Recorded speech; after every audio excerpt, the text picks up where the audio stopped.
Chris' story is a little scary. Alex, make you think. But Annette's story, she'll make you laugh. Stick around, and I'll see you when you come back. This segment is about Chris. Chris thought he was getting robbed. Come to find out, it was a lot worse than getting robbed. Stick around, and I'll see you when you come back. Everything is everything. Normal day in the hustle. Sell coke. That's what I do. That's what I do for a living. That's how I feed my kids. It is what it is. Leave the house this day. Going to the plug's house.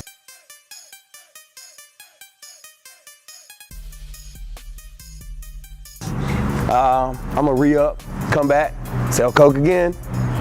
It is what it is. That's what I do. You know, hop in my truck, go down to the plug's house, come back, thinking everything's fine. On the way back, I'm like, I bought a bottle of liquor. But I'm like, I ain't gonna open this liquor because I'm driving. So I'm gonna keep this liquor in the seat. Not thinking nothing else about it. Pull up in the driveway, van pulls up behind me, jump out, 10 cops, put the beams on me. Like, just straight up put the beams on me.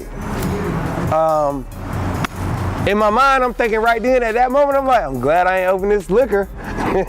You know what I mean? But yeah, snatched me out the truck, laid me down on the grass, put me in handcuffs. The police comes up and walks up to me and says, my name is Detective such and such, and I'm investigating this case, da da da da da da. Put me in the patrol car, proceed to kick my door in, put guns on my family, my daughter, my wife, my mother, my stepfather, right in, and I'm watching this through the cop window. They go upstairs, tear my house up, tear my kitchen up, find some coke in the house. I got coke in the car. So I'm a dead man already, my bad. I'm already a dead man. They proceed to continuously tear my up, tore my truck up, try to take it,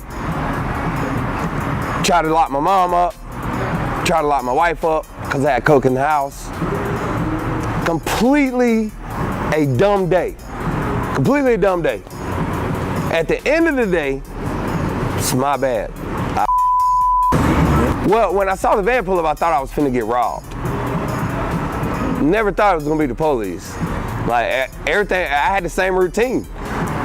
Go get the coke, come back home with the coke, bag the coke up, sell the coke out the door. Never thought it was the police, thought was robbing me. My craziest fiend, that would come knock on my window at nighttime.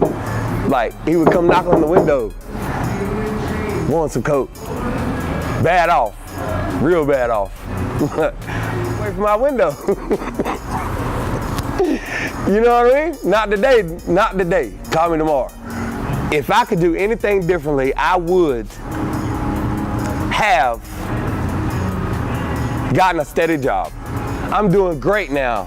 I work, I'm in construction business, don't sell coke no more, not in trouble with the law anymore, kids are good now. It's my bad. This segment is about Alex. Alex had issues with his tag.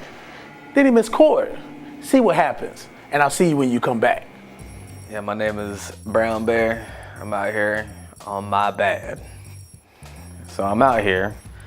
I'm waking up. I gotta go to work. It's Sunday morning. I knew I had to close the night before. Everything was all right, you know, no problem, no worries. I get up, stretch, yawn, you know, get ready, put my button up on. I knew I had to make a little bit of a trek. Every time I get in the truck, I knew I had an issue because my registration was kind of messed up. I had a faulty transmission. You know, the car went forward, but it wouldn't go backwards. Kind of like in life, you know, say you always want to keep it moving forward, you don't ever want to go back. And I was okay with that, you know, but I didn't have the money to get it fixed right then. I was out here rolling around just riding dirty, you know, and I knew I was out there riding dirty. And I had an FTA on my record, and because I had the FTA on my record, I knew I had a warrant out for my arrest. But I was still willing to play it, you know, still willing to you know, just keep riding around just because I didn't really think it was that big of a deal. So this particular morning, you know, like I said, I was getting ready. I knew I had to drive out. I get in the truck, I'm driving, I turn on, as I get onto the ramp.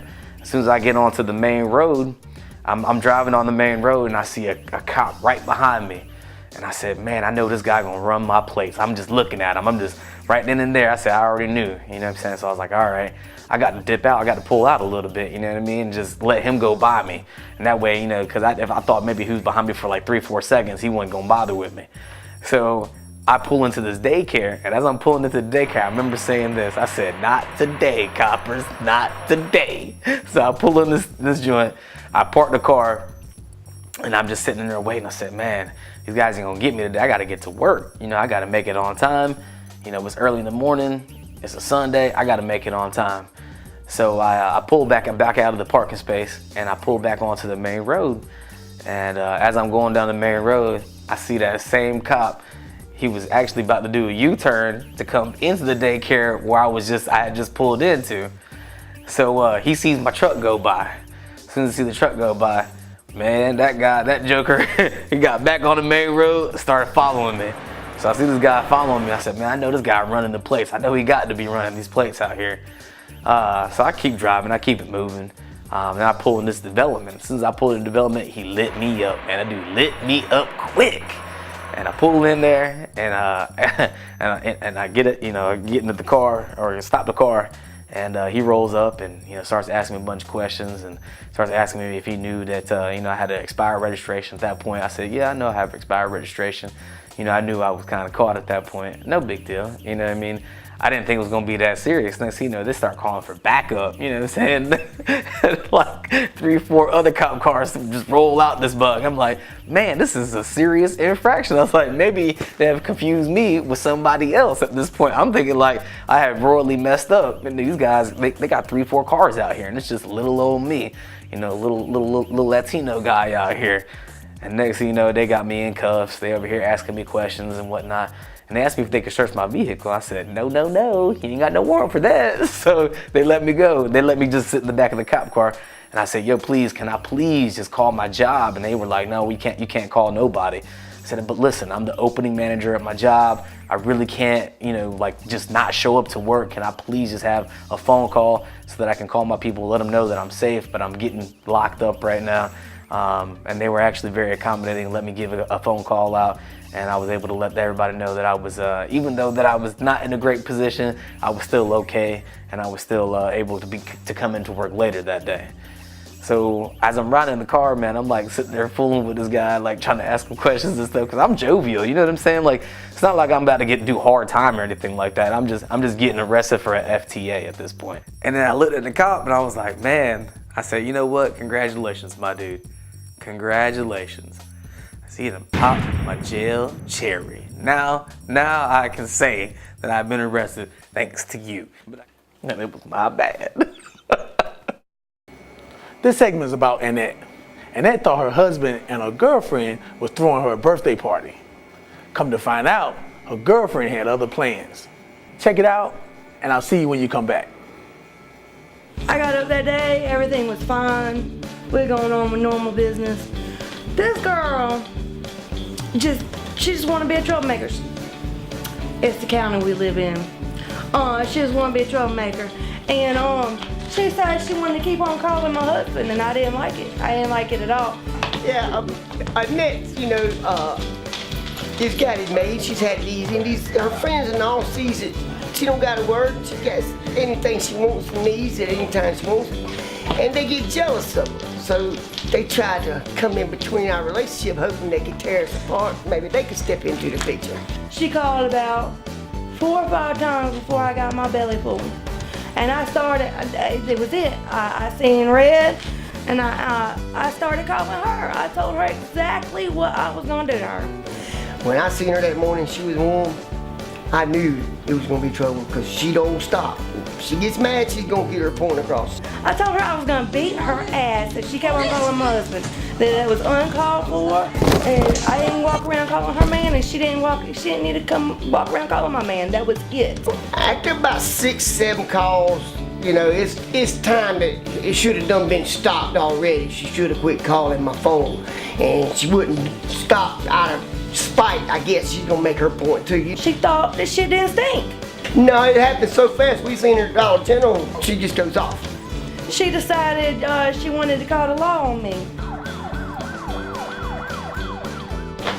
And it's over with. It's over with. It's over with. It's over with. Well, they come out here and they arrested me for communicating threats, obscene phone calls. I could have got past the threats, but the phone calls was on her phone. So, you know, that was like my bad because they had proof. I should have blocked my number. But next time, I will. If I could have done anything different, I would have stopped the phone calls from even having my phone number. That was my bad. Hey, you back. Hope you enjoyed the show. I'm Larry Lamont of MyBadTV. Yeah, the show's kind of crazy. Everybody got a story to tell, but most definitely they're interesting. And that's what this show is about, where the defendant gets to speak their point of view.